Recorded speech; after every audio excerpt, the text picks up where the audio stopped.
Western Mindanao, and then meron din kami sa Cebu, meron din kami sa Leyte, meron din kami sa Ifugao. All these were planned and prepared last year when we proposed our budget in relation to our Thanksgiving activities, in relation to our anniversary.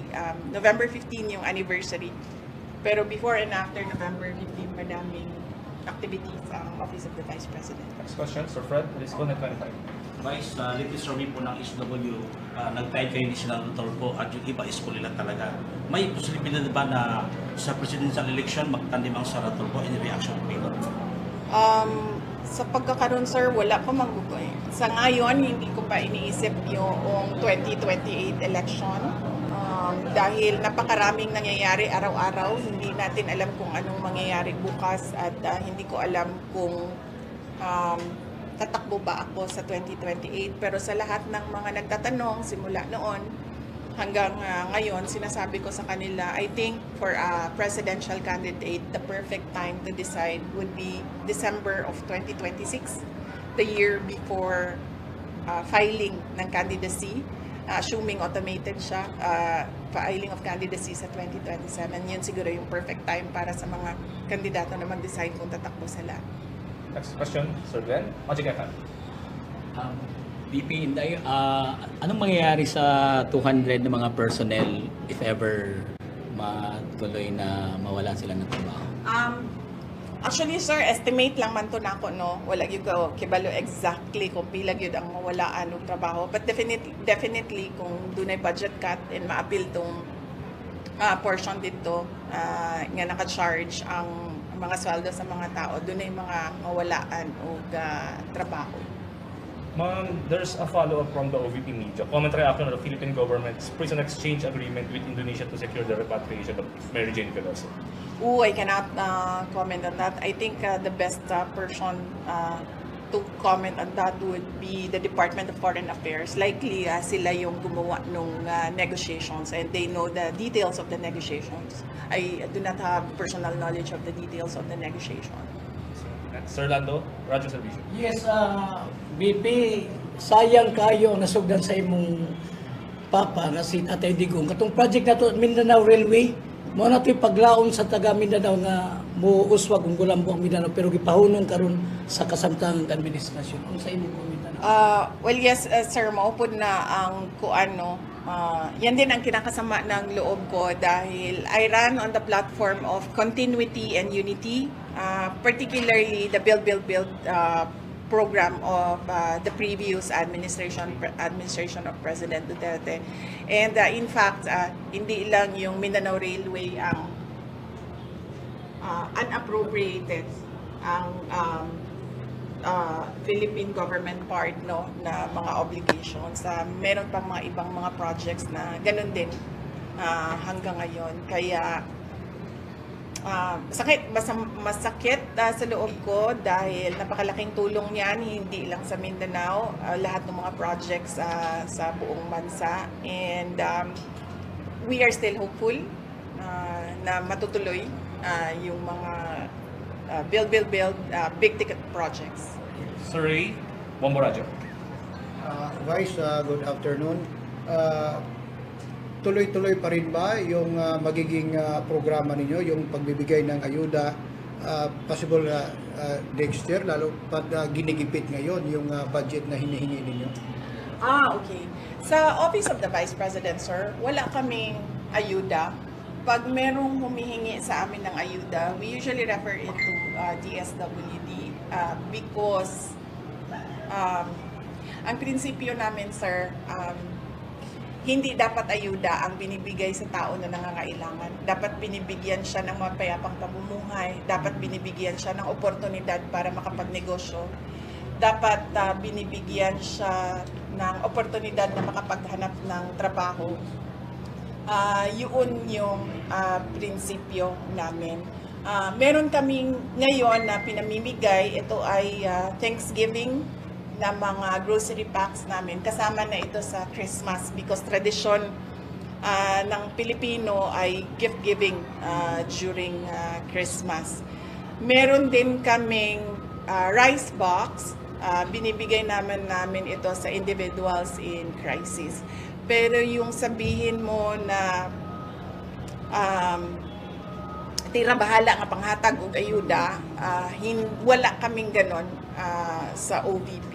We still believe, and it is our platform and it is in our budget, na good governance is the key to nation building. So hindi nasusolusyonan ng ayuda yung problema ng mga tao, lalong-lalo na sa kapos na pang-araw-araw, lalo na sa kawalan ng trabaho, at sa safety and security and well-being ng tao. So kahit man noong ako ay mayor ng Davao City, we always endeavored to implement peace and development instead of dole-outs.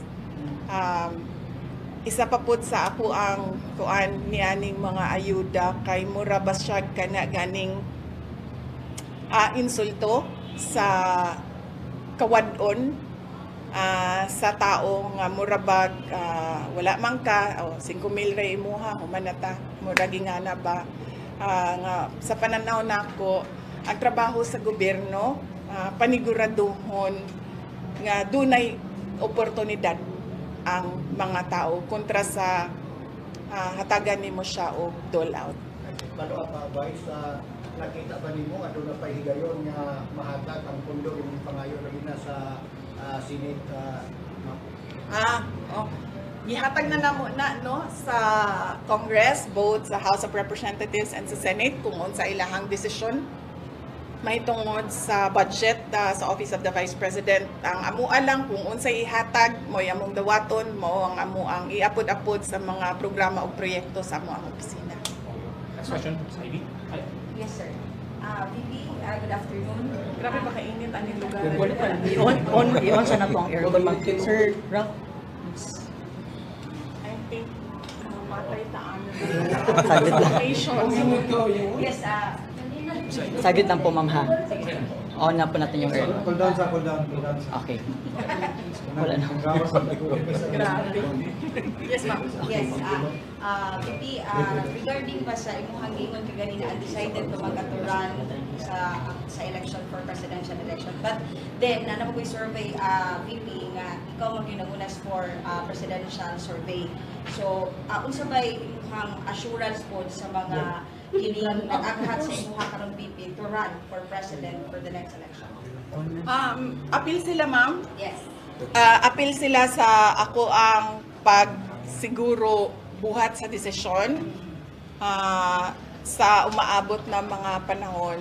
Sigurado ko dunay konsultasyon nga mahitabo, especially sa mga parallel groups, mga ordinary citizens nga nagaauhag yun nga mudagan ko pagka presidente. So apilo na ko sila pag mugna sa akong desisyon. Follow-up question, VP.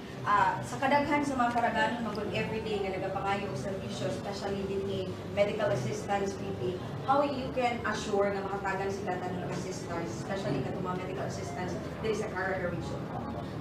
Yes, kung unsa may naa sa amo ang budget na amo gyud na nga ginapanigurado nga ma-utilize siya. Gamay lang kaayo gyud niya ang amo ang opisina, gamay ra pod ang budget sa Office of the Vice President. Pero kung unsa may naa, ginaingnan gyud nako ang amo ang mga satellite offices na ipagawas na utilize na para sa mga nanginahanglan. Last two questions. Miss Jonji, Power Radio. Junji, yes, in the IDP. Yes, sir. Good afternoon. Vice na po kinkalta sa atong budget, no, for next year. What will happen sa atong mga Office of the Vice President, regional office vice, possibly bang makasira? Wala pa man good mi nakakita, sir, sa amuag yung tinuod nga budget para sa 2025 kay wala pa man napirmahan ang atong General Appropriations Act. Dito sa Balao, dito ginato makita kung unsa gyud ang final na budget sa amuang opisina.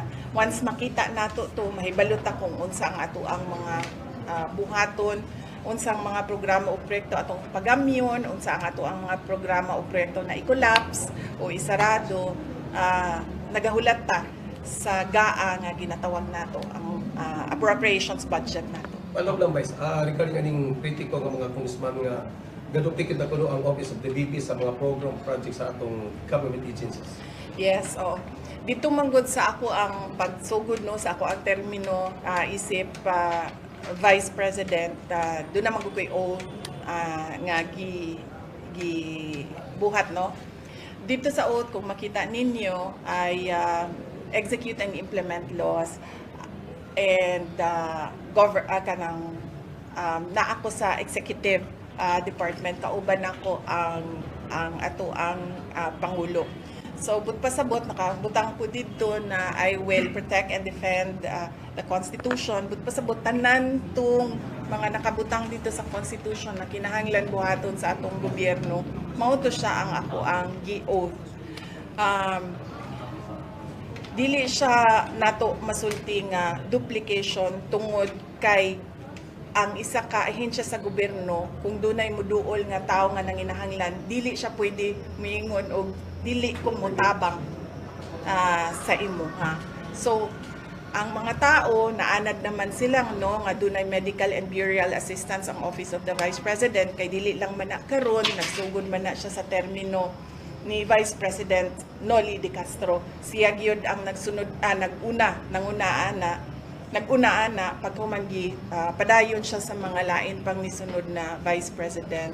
So kibalo na ang mga tao nga dunay ing-ana.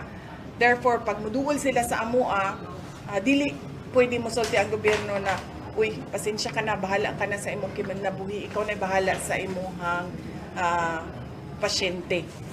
Dili siya pwede ing-ana. So doon ako'y oath nga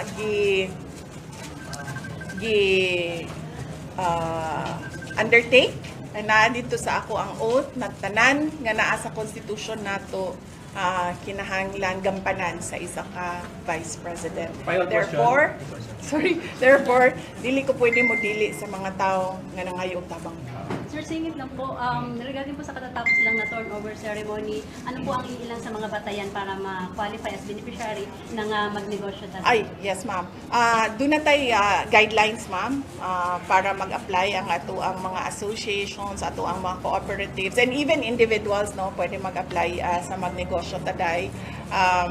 Mag-anhi lang sila sa ato ang satellite office kung taga dinhi sila sa Caraga or Northern Mindanao dinhi sa Butuan City. Tapos kuhaon nila tong mga requirements nato para mag-apply sa grant, financial grant, and i-process na mo siya. Final question, Sir Ting. Okay, ma'am, what is your biggest the biggest challenge karon as Vice President sa Pilipinas? Actually, ang ako ang mga kauban sa Office of the Vice President kay kung makita ninyo, luugid kayo sila sa pag-persecute sa ako sa paghukod sa ako sa pagdaot sa ako ang pangalan, na-appeal ang ilahang trabaho, na-appeal ang ilahang pangalan. And maluoy ko tungod kay, as I said, ako politiko man ko, mga politiko gubaon magyud na imong pangalan because there's a race, no? So para makalamang ang kalaban, mandaot yun na sila og ilahang kakompetensya sa politika. Pero kani mga kauban na po sa Office of the Vice President, dili ni sila mga politiko, dili po sila mga political officers. Naanad lang yun ni sila nga magtrabaho. Mao man yun na ang amuang delineation din sa opisina. Ako ang politiko, sila ang magtrabaho sa panggobyerno. That is the reason also nga no bawal yun ang mamulitika diri sa amo ang mga satellite offices and even sa amo ang central office, because there's a standing order na ako lang ang politician, silang tanan, serbisyo lang ang ilahang buhaton. So mao na siya ako ang biggest challenge karon kay pirmi ko maghuna-huna paunsa ko makatabang sa ilaha, and pirmi ko maghuna-huna nga maluoy ko sa ilaha nga nadaot ang ilahang pangalan ug ang ilahang reputasyon niya. Dili baya basta-basta nang ingana no kay tungod ang tao ba ano wala kay bahandi, wala kay laing kana ganing treasure kundi ang imuhang pagkatawag ang imuhang pangalan. Magsagsige kag na ma'am, pero unsa may sikreto sa Vice President nga guwapa magigihapon kayo? Basta termina ko na siya ginasulti sir no sa tanan kung asa man ko moabot ginasulti ginako na basta Pilipina guwapa gyud na. Tungod kay ang atuang nasod nakaproduce ta og upat ka buok Miss Universe. Sa Miss Universe lang na ha, do na pay laing mga kompetisyon nga do na pud tay mga nidaog. So, walay question sa world-renowned beauty of a Filipina. Ma'am, lastly ma'am, imong Christmas greetings ma'am for Caraga Region. Yes, oo. Naghinaot ko nga malipayon ang celebration sa Pasko sa ato ang mga kaigsuunan dinhi sa Caraga o sa Northern Mindanao. Bahala na dili garbo, bahala na dili dako, bahala na dili mahalon ang ato ang mga regalo. Ang importante na lipay ang ato ang mga minahal sa kinabuhi tungod sa atong kamaayo sa ilaha. Thank you. Thank you.